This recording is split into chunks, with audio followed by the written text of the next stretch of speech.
ഒരുങ്ങുന്നു മുഹമ്മദ് ബിൻ അബ്ദുള്ള മസ്ജിദ്. അയോധ്യ ക്ഷേത്രം അന്താരാഷ്ട്ര ഭൂപടത്തിൽ ഇടം പിടിച്ച ശേഷം അയോധ്യയിൽ താജ്മഹലിന് ശേഷം മറ്റൊരു അത്ഭുതം ഒരുങ്ങുന്നു. ഇന്ത്യയുടെ മക്ക എന്നറിയപ്പെടുന്ന മുഹമ്മദ് ബിൻ അബ്ദുള്ള മസ്ജിദാണ് അയോധ്യയിൽ പണിപ്പുരയിൽ പുരോഗമിക്കുന്നത്. വിശുദ്ധമായ കറുത്ത കല്ലുകളിൽ ഇസ്ലാമുകളുടെ വിശുദ്ധ ഗ്രന്ഥമായ ഹോളി ഖുറാനിലെ വചനങ്ങളാവും ഈ കറുത്ത ശിലയിൽ കുറിക്കുക. മക്ക മദീന ഷെരീഫുകളുടെ പ്രാർത്ഥനയോടെ പുണ്യജലമായ സംസം തൂവിയ വിശുദ്ധ കല്ലാകും ഇവിടെ പ്രാർത്ഥനയ്ക്കായി സ്ഥാപിക്കുക. ഇന്ത്യയിലെ ഏറ്റവും വലിയ പള്ളിയായി മാറാനിരിക്കുന്ന മസ്ജിദിന് 21 അടി ഉയരവും 36 അടി വീതിയുമാണുള്ളത്.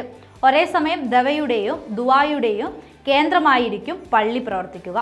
അയോധ്യയിലെ ധനിപ്പൂർ ഗ്രാമത്തിൽ സുന്നി വഖഫ് ബോർഡിന്റെ നിയന്ത്രണത്തിൽ ഒരുങ്ങുന്ന പള്ളിയിൽ എല്ലാ സമുദായങ്ങളിൽ നിന്നുള്ള ആളുകൾക്കും ഭക്ഷണത്തിനുള്ള സൗകര്യമൊരുക്കും.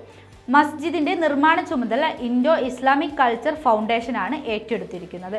ഇസ്ലാമിക് കൾച്ചർ ഫൗണ്ടേഷൻ തലവൻ ഹാജി അർത്താഫ് ഷെയ്ഖാണ് മുഹമ്മദ് ബിൻ അബ്ദുള്ള മസ്ജിദിന്റെ ധനസംഹരണ ചുമതല ഏറ്റെടുത്തിരിക്കുന്നത്. പള്ളിയോടനുബന്ധിച്ച് ആശുപത്രി, കമ്മ്യൂണിറ്റി കിച്ചൺ, ലൈബ്രറി തുടങ്ങിയവയുടെ നിർമ്മാണവും പുരോഗമിക്കും. പ്രവാചകൻ മൂസയുടെ ദിവ്യവചനങ്ങളും മസ്ജിദിൽ കുറിക്കും. പരമ്പരാഗത ഇന്ത്യൻ മസ്ജിദുകളുടെ നിർമ്മാണ ശൈലിയിൽ നിന്ന് മാറി നവീന രീതിയിലാണ് മുഹമ്മദ് ബിൻ അബ്ദുള്ള മസ്ജിദിന്റെ നിർമ്മാണം. 1857 ഇന്ത്യയുടെ സ്വാതന്ത്ര്യ സമര പോരാളിയായിരുന്ന മൗലവി അഹമ്മദുള്ള ഷായുടെ സ്മരണാർത്ഥമാണ് മസ്ജിദിനെ മുഹമ്മദ് ബിൻ അബ്ദുള്ള മസ്ജിദ് എന്ന് നാമകരണം ചെയ്തിരിക്കുന്നത്.